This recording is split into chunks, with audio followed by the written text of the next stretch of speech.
adduun kan geediga ah waqtigu yahay galab bacayn daraartii soo gashana wanaagu gabaawsi yahay nafluhu way isgurahaya sidii guudka sariya dayaxa lagu gaari la ayaa la gorfeynaya gaadiidkuna waa cilmiga garaadka bislaada iyo garaawsha lagu hodmaa ee googa Soomaaliyeed ninka goor iyo ayaan haraadka iyo gaajada iyo galiiliyada iyo qandhada dhibaatada gaara iyo xanuunka la soo gotee sidoo yahay gool libaax ee dhasheedii gaada iyo gafraarta intuu la tagay raadkiisa ku goobabeen ninka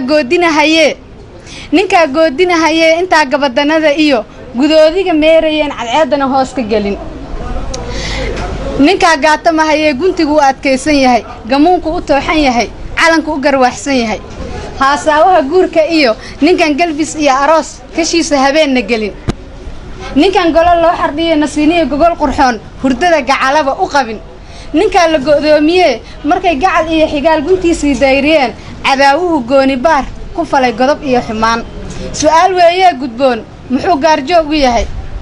gubtaanyada uurka iyo galiiliyada iyo qandhada muxuu goradda u lulaa ana idin sheegaye alla ilaahay waan garto waa kaan googoobi jiray guyaal iyo waaye badan waa kaan raadkiisa guray waa geesiga ciidda iyo gaashaanbirlihii tolkay gadiisa anaa bartay wuxuu ka giriifayaa gumaadkiya baabi iyo wixii nabar guul darriyo bulshada soo gaaray halis wuxuu ka gilgilanayaa haweenka gabloolay ee dhalaan ku goohayaan wuxuu ka gadoosan yahay ahay garmaqaati iyo wuxuu ka gadoosan yahay geesaaska dadweynaha iyo baroorta goor walba ah kuwa gulufkiya warmaha beeshay kala geynayaan garaadaha loogu talo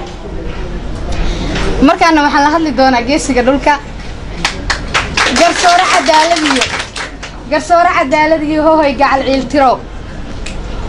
dadkeenu inuu gablamay waxyeelada gaartay iyo colaaduhu gaasireen waxaa lagu garanayaa guudkooda waraabe iyo shabeel gaadmada yaqaan yey iyo go'amaala ah goodaado nacaba iyo abeeso mariid gantiyo good iyo halaqyaa ku nool guntooda hoose iyo waxa gudahooda yaal tiiraanyo gabowda iyo nac iyo godob iyo xumaan ahay ciil gaamuriyo caraa ku garoortay oo gashi yaqaan baa ka maqan wixii loo geystay iyo waxay dib u gocanayaan gumaadkii shacabka iyo xasuuq iyo gowraci waayeela gaboobay iyo wixii garmadow la dilay hooyooyin wixii gablamay gulgulkii nacabka iyo wixii gacalka ay helaye gulgulkii nacabka iyo wixii gacalka ay helaye niman waxba galabsan iyo halyeey la garaacay intuu garbaduub u xiray cadaawuhu gabi ka riday misana gumac lagu hubsaday gayaankaygii kaciyo intii wiil gacaliya wixii gabdhaheena iyo gurboodka la dooxay ee dhiigoodii galshaysta iyo meydkoodii isgaarargiin wixii golo nabadi taal intuu isticmaalku gubay deegaankii la magaliyo gabaahiir loo bedelay dadkaygu guud ahaan sidaanu garaawsanahay geerida waa loo dhashaa ilaah baa noo gartay geerida waa loo dhashaa ee gaf maad ka dagaalantaan maxaa gamashiga ku baday gacmuhu waa wada jirka waxay wax ku goyn karaan ee adoo tala goosan kara oo go'aan loo aaye iyo barwaaqo ku gaari kara hoohay gabagabada iyo godoonka maxaa ku dhigay guushana uga waabataa qaybtan soo socotana waxay naga dhaxaysaa aniga iyo geesiga dhulka gudoonshaha beelahow gardaadshaha ubadka iyo gargaaraha maatidow naftayda ku go'do qalbigaaga cashiyo xusuus daraadaa gubanayo indhaha gacal iyo hilow ilmada gooba siinayo wadnaha kalgacayl aan gurin jacayl aan gaagaxayn inta cishqi ku gunuda hayeeshee adoon gobolada dalkiyo dhammaan isu geyn xubnaha gumaystuhu kala qoqobay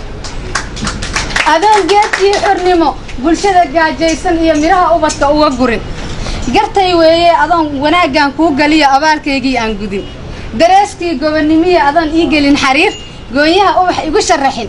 guyaal baan doonayay calanka guudkayga surin walle gama kuuma yaal taydana godka aakhiriyo haddaan leygeynin inaan geesiga boqriyo walle xaqa kama gabado